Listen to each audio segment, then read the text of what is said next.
निश्शैतानिर्रजीम बिस्मिल्लाहिर्रहमानिर्रहीम। उर्दू पॉइंट 313 के साथ हम आपकी खिदमत में एक नई वीडियो लेकर हाज़िर हुए हैं। आज की वीडियो में हम आपको बताएंगे कि एंटी नारकोटिक्स फोर्स में जो जॉब्स आई हैं उनमें क्या तरीक़ाकार है कि हम उसमें अप्लाई कर सकें। तो सबसे पहले हम एंटी नारकोटिक्स फोर्स गूगल पर जाकर हम ये जॉब्स का लिखेंगे। उसके बाद हम इसकी जो साइट है ANF gov.pk वहाँ हम जाकर क्लिक करेंगे। यहाँ पर ये आपको इस तरह का उनकी जो मेन साइट है वहाँ पर जाकर आपको सबसे पहले मैं एडवर्टाइजमेंट दिखाता हूँ।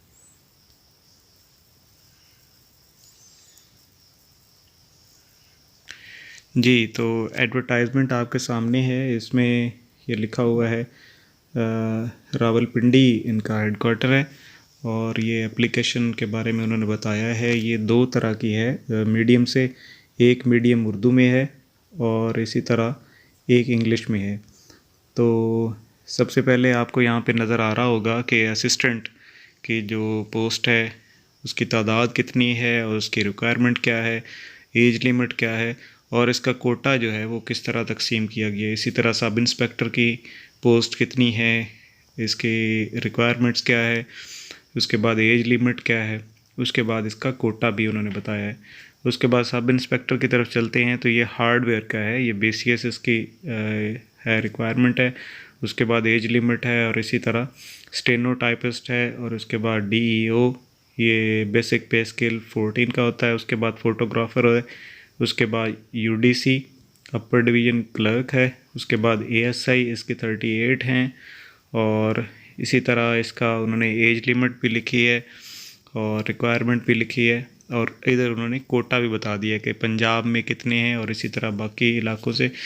उसके बाद LDC जो लोअर डिवीज़न क्लर्क होता है BPS इसका है 9 और ये रिक्वायरमेंट्स इसकी मैट्रिक उन्होंने मांगी है, एज लिमिट बताई है और उसके बाद इसी तरह कोटा में क्या है कि वो किन इलाकों में किस तरह। उसके बाद नेटवर्किंग की है, उसके बाद कांस्टेबल की है, ये 233 इसकी पोस्ट हैं और इसकी इसी तरह रिक्वायरमेंट्स जो है वो मैट्रिक है या इक्विवेलेंट हो और उसके साथ साथ एज लिमिट बताई है और इसका ओपन मेरिट से अलहदा है। और पंजाब में उन्होंने इसका क्या रखा है 99 है और इसी तरह वुमेन का कोटा और माइनॉरिटी का। इसी तरह उसके बाद कांस्टेबल ड्राइवर की हैं ये 50 हैं, 50 इसकी हैं पोस्ट्स और इसके साथ साथ इसका उन्होंने बताया है रिक्वायरमेंट्स क्या है और इसी तरह बाकी चीज़ें। कांस्टेबल ऑपरेटर जो है ये भी 5 है। उसके बाद ये कांस्टेबल होता है डॉग अटेंडेंट का, उसके बाद ड्राइवर की, इसी तरह नायब कसद और ये बाकी चीज़ें। इसी तरह जो बाकी चीज़ें उन्होंने बताई हैं टर्म्स एंड कंडीशंस में, ये ऑनलाइन भी आप इसका अप्लाई कर सकते हैं और इसके साथ साथ आप ऑफ़लाइन भी इसको अप्लाई कर सकते हैं। यहाँ पर आप देख सकते हैं एक इसका ये ऑनलाइन कैंडिडेट्स का है और उसके बाद इसी तरह ये ऑफ़लाइन कैंडिडेट्स का है। तो ये 15 डेज़ में आप यहाँ से भिजवा सकते हैं या इसका अप्लाई कर सकते हैं। इसके साथ साथ उन्होंने ये बताया है कि इसके जो सेंटर्स बनेंगे वो कौन कौन से हैं।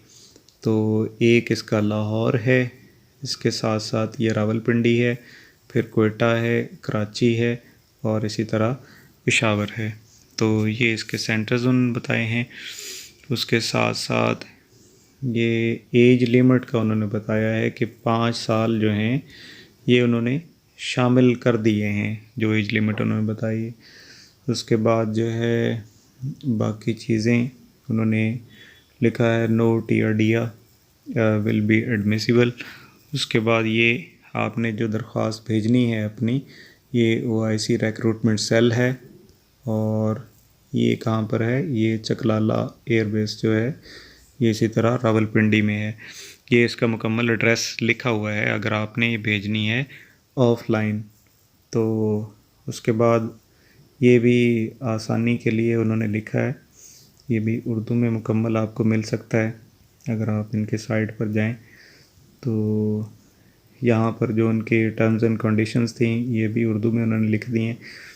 तो उन्होंने यहाँ पर भी इसी तरह बताया है कि आप इस साइट पर जाएं और यहाँ पर जो है 15 दिनों के अंदर अंदर ये इश्तहार जो है इसको फिल करें।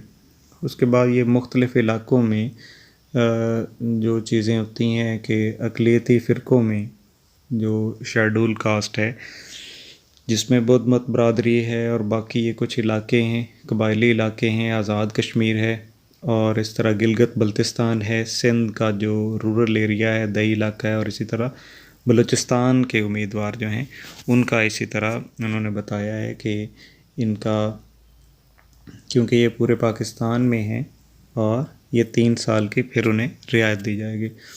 उसके बाद जो मुसल्लह अफवाज पाकिस्तान के रिटायर्ड जो मुलाजमीन हैं उनके भी इसी तरह उन्होंने कहा है कि 15 साल जो है या मुलाजिम की हकीकी खिदमत के साल में जो भी कम हो के लिए मज़ीद रियायत दी जाएगी। तो इसी तरह यहाँ पर मज़ीद और कुछ उन्होंने बताया हुआ है। तो जो चीज़ें ख़ास हैं जिनमें तमाम उम्मीदवार असल तालीमी असनाद, तजर्बाती सर्टिफ़िकेट, कौमी शनाख्ती कार्ड और डोमिसाइल सर्टिफ़िकेट बमा एक अदद तस्दीकी नकल भी इंटरव्यू के हमरा लेकर आएँ। तो ये चीज़ें हैं। उसके बाद उन्होंने ये नेशनल बैंक की ब्रांच जो है इसका उन्होंने अकाउंट नंबर दिया है। इस अकाउंट नंबर में आपको ये मबलग 350 रुपये आपको जमा करवाने होंगे और उसकी रसीद टेस्ट के साथ पहले दिन अपने साथ लेकर आएँ। तो दरख्वास्तें देने वाले तमाम अफराद अपने फॉर्म जो हैं वो बैंक रसीद चालान नंबर दर्ज करेंगे। उसके बाद इसी तरह ये उन्होंने यहाँ पर आखिर में उन्होंने बताया है, ये मौजूद है,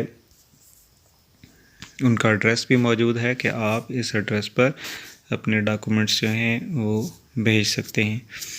तो इसके बाद हम ऑनलाइन के बारे में बता देते हैं कि ऑनलाइन क्या तरीक़ाकार है। तो आप इससे निचला जो ऑप्शन है वहाँ जाएं।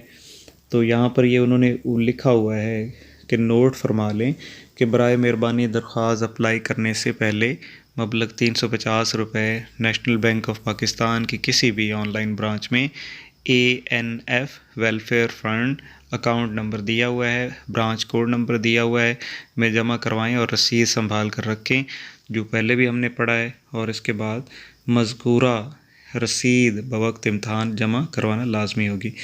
अब ये जो ऑनलाइन एप्लीकेशन फॉर्म है, अगर जो नहीं भेज सकते दूसरी तरह से तो वो ऑनलाइन भी अप्लाई कर सकते हैं।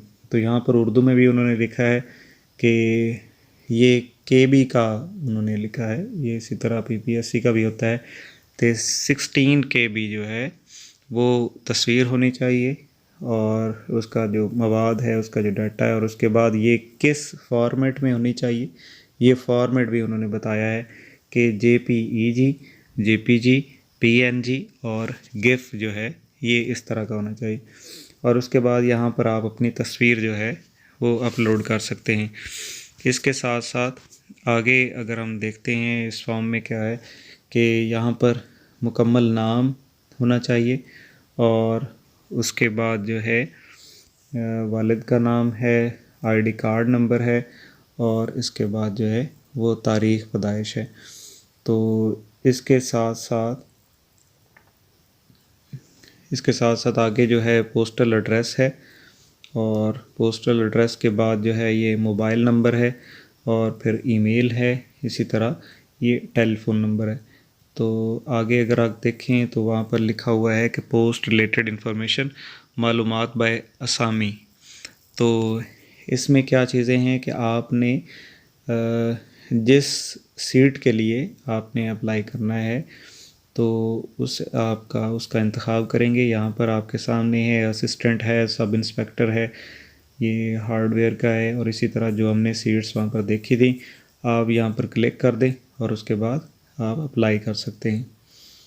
तो ये तरीक़ाकार है। उसके बाद यहाँ पर ये रिलीजन दिया हुआ है, आप जिस भी मज़हब से ताल्लुक़ है आपका तो यहाँ पर आप इंतखाब कर सकते हैं। उसके बाद ये जिन्स का इंतखाब है, ये मेल फ़ीमेल, और उसके बाद ये डोमिसाइल है कि आपका डोमिसाइल जो है वो किस इलाके का है, पंजाब का है, KPK का है या किसी और जगह का।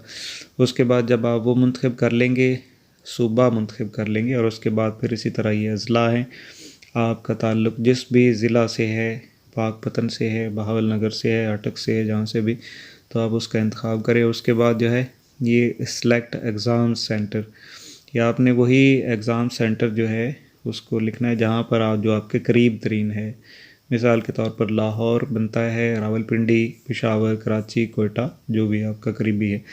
उसके बाद यहाँ पर पूछ रहे हैं कि सिलेक्ट डिसेबिलिटी इफ़ एप्लीकेबल। तो यहाँ पर वो कह रहे हैं कि अगर आप हैं, डिसेबल हैं, माजूर हैं, तो फिर आप वहाँ लिखें, और उसके बाद फिर माजूरी की जो किस्म है वो भी यहाँ पर लिखें। उसके बाद अगली चीज़ आती है, यहाँ पर ये फ़ी डिपॉज़िट इन्फॉर्मेशन है। तो इसमें आप देख सकते हैं कि जो आपने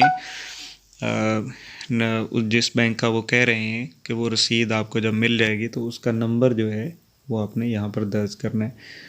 उसके बाद इससे अगली जो चीज़ है वो है जी प्रीवियस सर्विस, या जो आपका एक्सपीरियंस है इफ़ एप्लीकेबल, तो वो भी आप लिखें। मिसाल के तौर पर अगर आपके पास, आपने पहले जॉब कर रहे थे, गवर्नमेंट जॉब कर रहे थे, तो फिर आप यहाँ पर लिखेंगे।